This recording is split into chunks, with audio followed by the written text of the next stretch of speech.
Morning, people. It's been a few days. I've been on vacation. Sorry about that. But today we got a lot of stuff to cover. It's been 4 days, and I've gone and seen some movies. Some stuff has happened. Now, I'd like to take a thank you for everybody who gave me well wishes on Twitter because I announced my wife is 13 weeks pregnant. We got some of the ultrasounds. All of you guys were just so happy for me, and the wife and I have been trying for years. This baby was a pure surprise, so the fact that it happened is a miracle to the both of us, and the fact that you guys are so blessed and give me all those well wishes, that meant a lot to me and the wife. So from the bottom of my heart, thank you everybody who gave me well wishes. That means a lot. Moving along, now that we've had a little bit of life, well, we also have a little bit of death. For all the Star Trek fans out there, Mr. Aaron Eisenberg, hope I said his last name right, I think I did, he passed away this weekend. He was 50 years old. If you don't know who he is, he played Nog on Deep Space Nine, the first Ferengi to ever join Starfleet. And what a job he did. At first, when I watched Deep Space Nine, I couldn't stand Nog. He was a little annoying little cretin. But then, as all characters on Deep Space Nine do, he grew, he evolved, he became something more, something better. And then he fell when he lost his leg. And then he came back.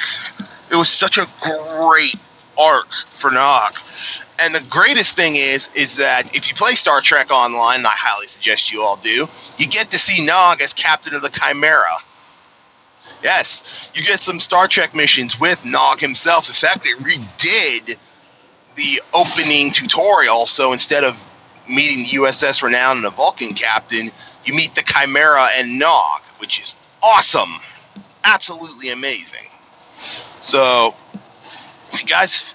And someone else posted on Twitter when I shared the news that Mr. Eisenberg had died, is that he hopes his name goes up on a memorial that the STO devs put up for STO actors who have passed away. They have Mr. Doohan, of course, Leonard Nimoy, the original Dr. McCoy,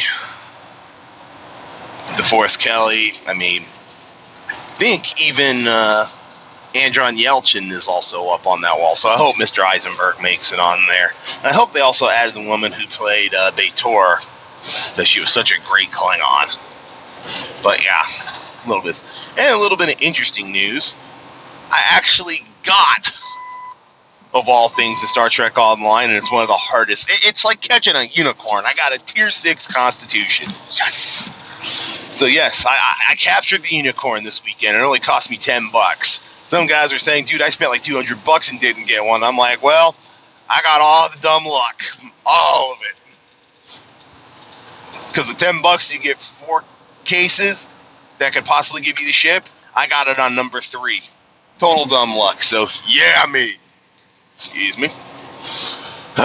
So, some good and bad happened this weekend. Also this weekend, caught 3 movies, and this is going to be my quick and formal review on all 3.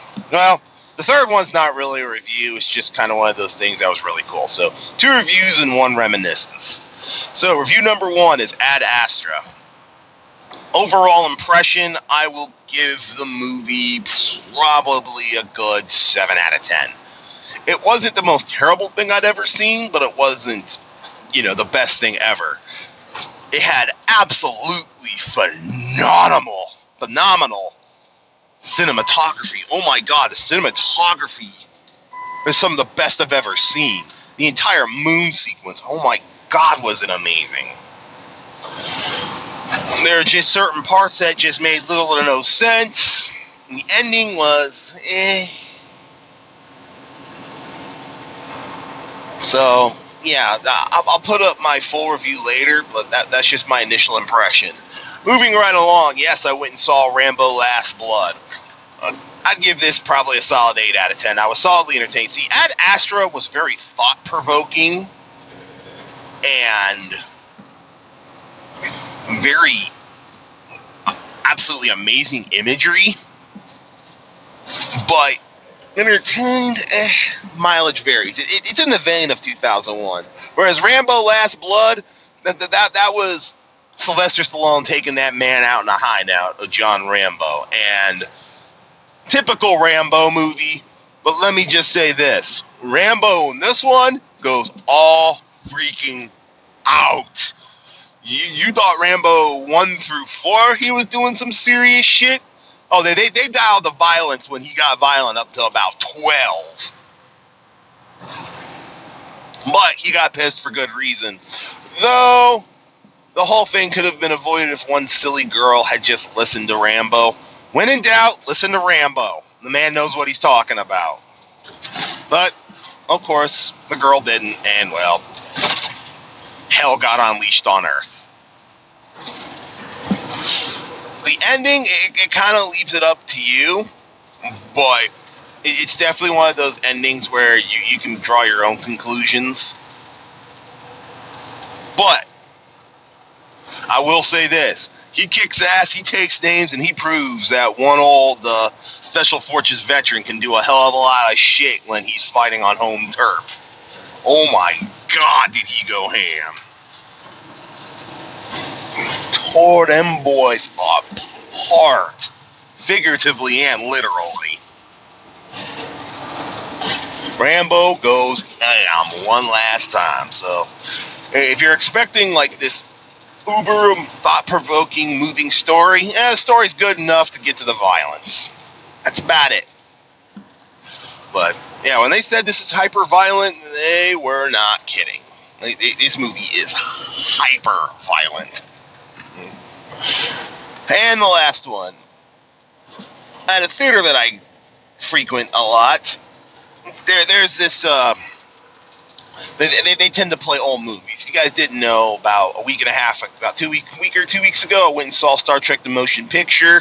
This weekend, because my wife had never seen it, she and I went and watched Shawshank Redemption.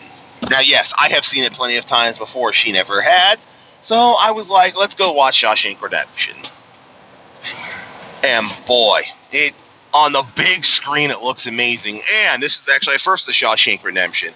That is the first time I have ever seen the Shawshank Redemption from start to finish. I have actually never seen it the entire way through before. I always catch it about a third of the way in, and then I sit down and watch it.